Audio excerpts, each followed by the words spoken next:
Stop! Tu roules sur le boulevard BD, cet album est fait pour toi. La femme à l'étoile. Fin du 19e siècle. Quelque part dans le nord-ouest des États-Unis, en plein hiver, un cavalier tente d'échapper à des poursuivants. Seul, ou plutôt avec comme seul compagnon Boots, son cheval, il tente de rejoindre Promesa, un hameau de quelques ruines autour d'une église. Car là, dans ce village fantôme, perdu au fin fond de la forêt, il espère trouver le salut et le calme dans une solitude enneigée. Pourtant, ce qu'il y trouve est légèrement différent. Un village en ruine, certes, mais pas si abandonné que cela. Un autre fantôme y erre, ou plutôt s'y cache, en attendant. En attendant qui ou quoi? Dans ce paysage enneigé, froid, en ruine, une femme à l'étoile s'y terre.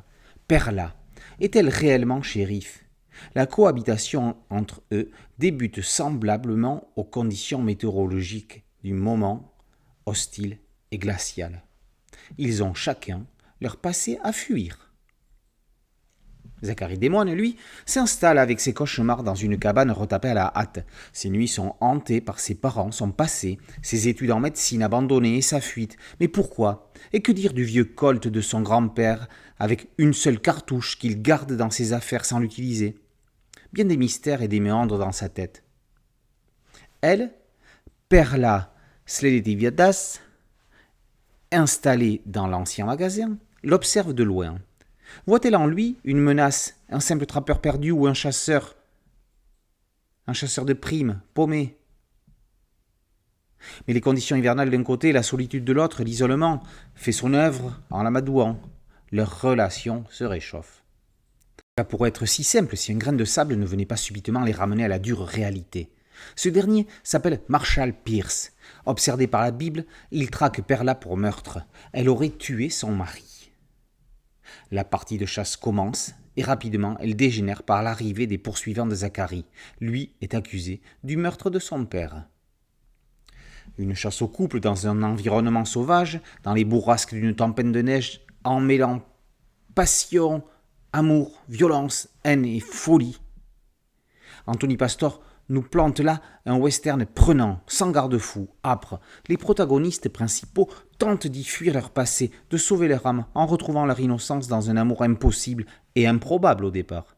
Le lecteur ne sait qui l'emportera de Zacharie, Perla, Pierce et les autres Marshall. Ou la nature elle-même. Après des récits d'anticipation, des géopolitiques, historiques, un western à l'eau de rose, en voici un sanglant, brutal, à la trame dramatique, en crescendo jusqu'au dénouement final. Toute cette tension se retrouve dans le trait d'Anthony Pastor, son crayon nerveux, sa palette de couleurs monochromes en peinture directe. Une galerie de portraits impressionnante, expressive, rendant les émotions à l'état brut, superbe de douleur, de colère, de passion. Anthony Pastor nous avait déjà habitués à divers styles et techniques.